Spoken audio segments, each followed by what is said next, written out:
fazer o seguinte, vamos aprofundar um pouco mais agora, do ponto de vista analítico, mais macro, mais aberto.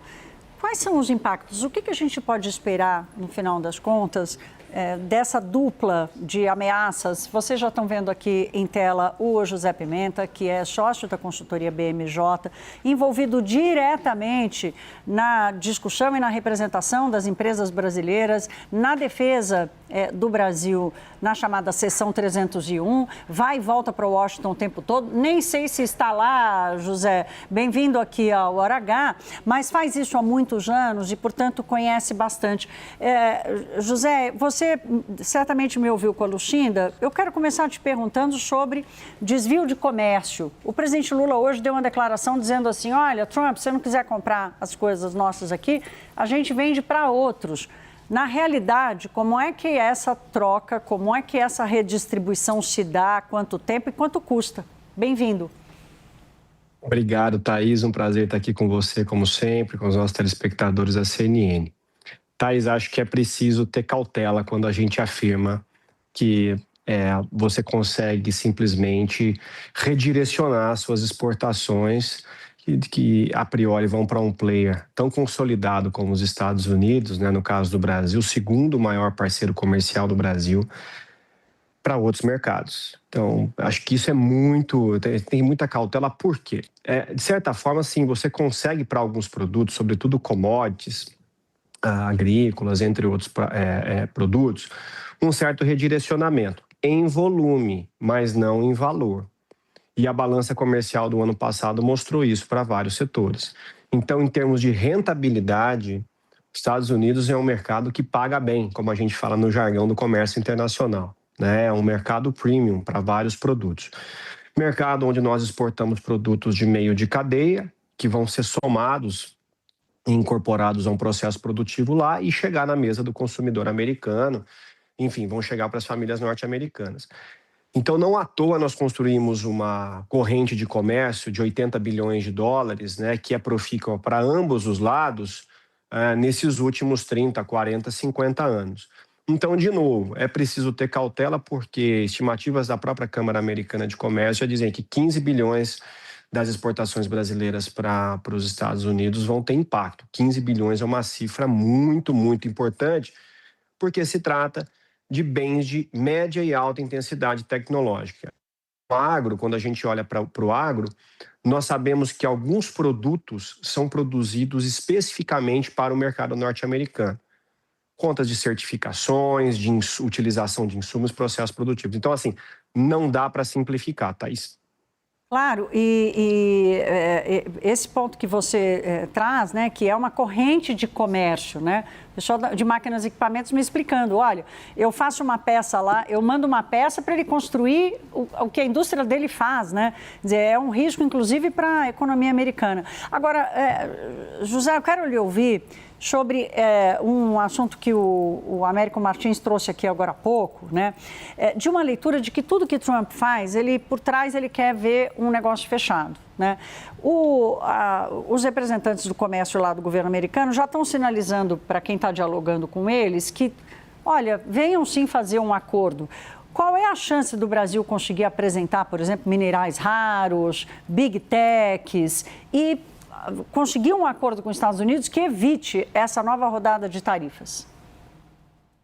Mas acho que tem duas trilhas aí para ficar bem claro para o nosso telespectador. Tem a trilha da 301, da seção 301, essa investigação, e ali o governo vai se defender, o próprio setor produtivo vai se defender, colocar suas manifestações, porque o próprio USTR, né, o Escritório de Representação Comercial dos Estados Unidos, pediu isso de certa forma. Disseram, olha, se há algum produto aí que não faça sentido, por alguma razão e porque impacta o consumidor americano, coloquem essas razões. Isso está no próprio documento. Então, setor produtivo brasileiro, econômico, enfim, empresarial, que queira se manifestar, tem aí um rito de até um mês.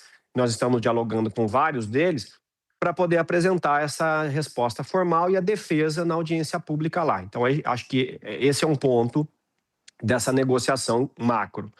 O outro ponto é isso que você está falando, é uma outra trilha mais ampla de negociação, que já não vem de hoje, que é uma negociação bilateral do governo brasileiro com o governo americano em relação a vários temas que foram colocados lá atrás. Em relação à legislação de Big Techs, você tem, sobretudo, um aumento desse interesse para terras raras, e aí não cabe nessa discussão especificamente na 301. Mas nós sabemos, obviamente, como comércio internacional assim o é, investimentos internacionais também essa realidade assim é, que de alguma forma tudo se interliga, porém são trilhas diferentes. De certa forma, o que você tem é a trilha da 301, onde há uma negociação formal, uma especificidade formal ali que pode ser colocada, inclusive, em defesa, e a outra trilha mais ampla, de outros itens, Thaís. José Pimenta, sócio da consultoria BMJ. José, você espera um bocadinho, eu vou querer te fazer mais uma rodada de perguntas. Eu vou aproveitar esse tema que a gente tratou aqui e olhar do ponto de vista da política, exatamente desse posicionamento de Lula, de sinalizar a Trump, de dizer, olha, se você não quiser comprar, a gente vende para outros lugares, vende para outros parceiros. A gente começa assistindo a esse trecho da fala do Lula hoje. Se os Estados Unidos quer problema, ele tem o direito de não querer. Agora, nós não vamos ficar chorando. Nós vamos procurar outros parceiros. Se ele não quer comprar, a gente vai vender para quem quiser comprar. A gente não vai ficar reclamando.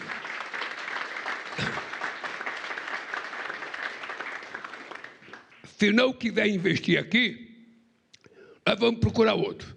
O que tem que saber é que o Brasil é dono do seu nariz. Isso aqui é um país democrático e soberano. E por conta dessa soberania, nós faremos tudo o que for necessário. Não cederemos. Quem quiser explorar terras raras aqui, vai ter que falar com o governo brasileiro. Quem quiser explorar minérios críticos, vai ter que conversar com o governo brasileiro. Juliana Lopes está de volta exatamente para trazer o olhar da análise política sobre essa estratégia do governo. Primeiro, descobriu as terras raras, ou os minerais críticos, como um ativo político importante, né? Juliana, começa por aí. Esse é o ponto essencial dessa discussão. Quando a gente olha para trás, tinha ali uma dificuldade do governo de entender ali, em meio ao tarifaço, aquele que caiu, inclusive, pela decisão da Suprema Corte Americana, entender qual seria a moeda de troca, o que poderia ser colocado ali na mesa para restabelecer um diálogo com os Estados Unidos, pensando nessa relação diplomática que é importante, e conseguir negociar. Aí o que a gente tem nessa última conversa de Lula com Trump? Primeiro, o presidente Donald Trump chamando o presidente Lula para essa conversa. Lula foi até os Estados Unidos e estava muito claro ali o interesse principal: terras raras e minerais críticos. Então agora a gente volta para uma possibilidade de tarifaço com uma moeda de troca. O que as lideranças políticas estão vendo? Que tem ali na mesa dois jogos que estão disponíveis, né? Vamos pensar assim. A lei da reciprocidade, essa que todo mundo fala, olha, tem que adotar com cautela, isso pode prejudicar alguns setores. Ela veio ali do Congresso Nacional, tem até um centrão nesse momento, tentando convencer ali politicamente, ou pelo menos a ala política do governo, a não adotar e nem levantar essa possibilidade nesse momento para não atrapalhar as negociações. Mas eles veem que tem também esse outro ponto, esse outro elemento desse jogo, que é terras raras. E aí, quando o presidente Lula, nessa parte que foi divulgada dessa reunião, levanta essa bandeira, fica muito claro para quem está ali presente, o Palácio do Planalto, né, internamente também fala disso, que isso vai ser utilizado. Ora, se tem um interesse tão grande dos Estados Unidos de que essa relação seja estabelecida com os americanos e não com os chineses, até por isso os americanos chamaram o presidente Lula para conversar lá nos Estados Unidos, essa vai ser uma moeda de troca, ou é vista como uma moeda de troca importante. Importante a gente colocar aqui que isso tudo está sendo pensado, ainda estão tentando entender ali no Palácio do Planalto e junto à diplomacia para onde vai esse tarifaço, quais são os produtos, os setores afetados. Está tudo sendo desenhado, porque foi um anúncio de uma implementação e as consequências ainda estão sendo medidas. Mas acreditam dentro do Palácio do Planalto que sim, terras raras pode ser uma questão muito interessante para o Brasil nessa mesa de negociação, e fazendo um aceno aos chineses, aí o presidente Lula eleva o tom dessa discussão para a política e para essa relação Brasil-China, que também é muito observada pelos Estados Unidos. Pronto, tivemos aqui a leitura política desse ambiente de negociação entre Brasil e Estados Unidos bastante delicado. Juliana, obrigada. Então vamos voltar com o nosso convidado de hoje, a nossa entrevista de hoje, que é o José Pimenta, sócio da consultoria BMJ. José Pimenta, portanto, o Brasil, diante dessa reserva que tem de minerais críticos, terras raras e por aí vai, é a Cinderela da noite. O Brasil consegue escolher com quem vai dançar no baile? Thaís, quando a gente fala desses tipos de projetos, né, envolvendo minerais críticos e terras raras, acho que dois pontos são fundamentais. Primeiro, que nós estamos estruturando, inclusive, uma legislação interna, acabou de passar o Plano Nacional de Mineração Crítica no Congresso Nacional. Então, nós estamos ainda, não diria engatinhando, mas formulando ainda institucionalmente toda uma maneira de lidar com essa riqueza. Então, acho que esse é um ponto importante. Isso está sendo construído. A partir daí, você vai ter outras legislações internas específicas, também ligadas a estados especificamente, que vão ter as suas diretrizes de exploração e por aí vai. Então, esse é um ponto importante. Outro ponto é justamente a questão relativa ao upgrade na cadeia produtiva, que nada mais é da agregação de valor em solo brasileiro. Isso é legítimo, tá? Isso é legítimo. Todo país quer agregar valor no seu solo, obviamente, né, no seu país, e exportar alto valor agregado. Só que são projetos de longo prazo, e são projetos que são realizados, não podem ser realizados, obviamente, por conta do alto valor, sem a iniciativa privada estar por trás. Então, você tem que ter uma parceria público-privada muito forte para exploração, refino e comercialização desses produtos, né? Tanto as terras raras quanto, em nível mais amplo, os minerais críticos, né? De mineração crítica. Então, sim, o Brasil escolhe para quem é vender, ele é soberano para quem quer vender, mas não dá para deixar de lado parcerias estratégicas. E essas parcerias estratégicas levando em consideração todo o contexto geopolítico e geoeconômico que a gente está inserido hoje. Nesse sentido, você tem memorandos de entendimento que estão sendo assinados, não pelo Brasil somente, mas sobretudo por outros países, inclusive os Estados Unidos. Então é importante notar que nós não estamos sozinhos, né? A Cinderela não está sozinha nesse baile, né? Você tem aí outros players, né, que também têm terras raras, podem ofertar, podem fazer consórcios de venda. Então, é importante notar que, sim, o Brasil hoje tem a segunda maior reserva, mas a gente ainda está tentando explorar ao máximo, institucionalmente e geopoliticamente, esse ativo que nós temos aqui, Thaís. Não é dançar tic-to-tic, é dançar em roda todo mundo junto, né? De preferência no mesmo ritmo. Agora, Zé Pimenta, para a gente terminar, eu quero lhe ouvir sobre a lei da reciprocidade. Falei há pouco, Juliana lembrou, de toda vez que a gente trata dela, o Brasil tem um instrumento, mas todo mundo fala, calma, tem que usar com parcimônia, tem que usar com moderação. Qual a chance do Brasil precisar, inclusive do ponto de vista institucional, adotar a lei da reciprocidade, algum artigo, algum instrumento dessa lei? Primeiro, é interessante notar e é importante notar que para você utilizar isso, ela tem que ser provocada, né? E quem provoca justamente isso são os setores.